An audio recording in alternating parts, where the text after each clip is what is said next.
US insists it authored Ukraine peace plan after claims of Russian wish list.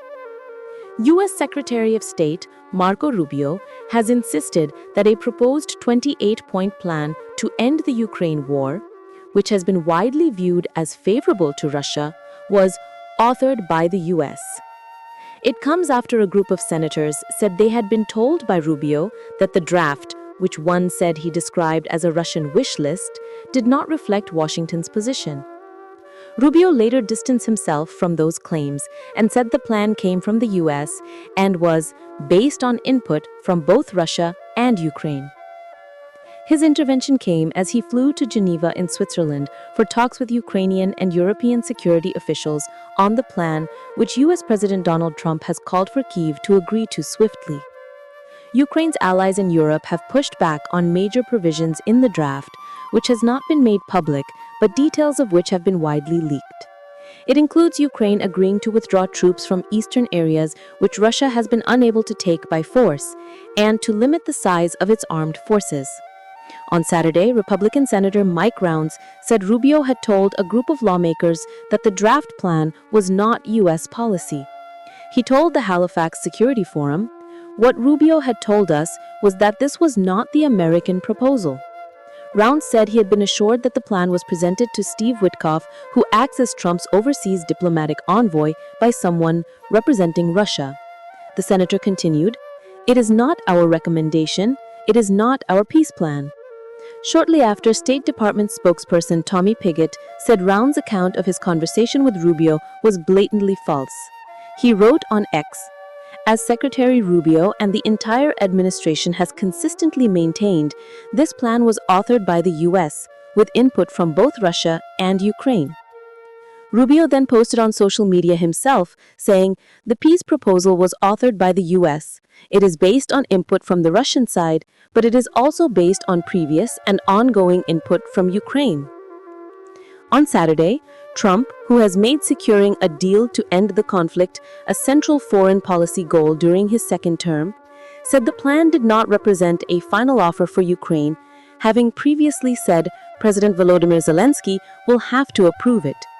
In a post on X on Saturday, Vice President J.D. Vance said criticism of the proposed peace plan either misunderstands the framework or misstates some critical reality on the ground.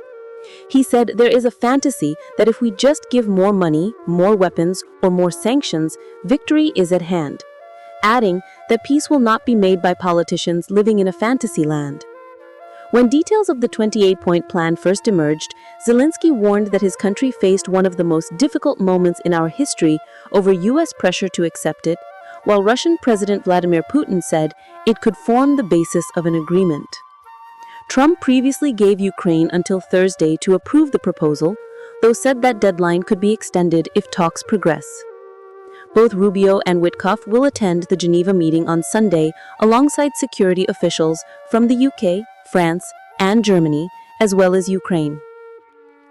Ukraine's allies in Europe have already pushed back on the plan, saying in a joint statement issued at the G20 summit in South Africa that it would leave Ukraine vulnerable to attack.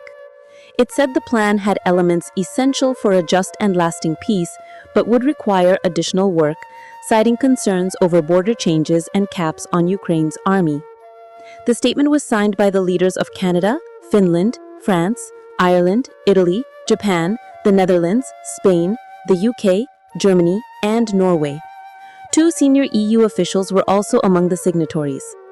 Speaking at the gathering in Johannesburg, French President Emmanuel Macron said the plan cannot simply be an American proposal, adding that any agreement had to also guarantee security for all Europeans. German Chancellor Friedrich Merz said we are still quite a long way from a good outcome for everyone. Meanwhile, UK Prime Minister Sir Keir Starmer spoke to both Zelensky and Trump on Saturday. Number 10 said he briefed the US president on European talks about the plan. Russia launched a full-scale invasion of Ukraine in February 2022, after which Ukraine became heavily dependent on US-manufactured weapons.